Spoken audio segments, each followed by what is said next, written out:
Where'd the plumber just go? Holy shit. This is ridiculous. What kind of lawsuit do you even file? If the vacuum turns back on, dude.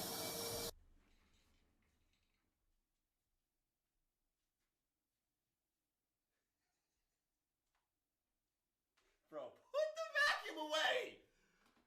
Dude, it's already cooked! Stop vacuuming!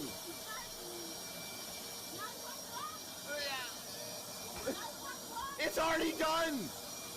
It's already over!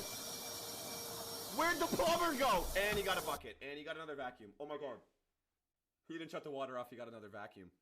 Holy shit. You're kidding.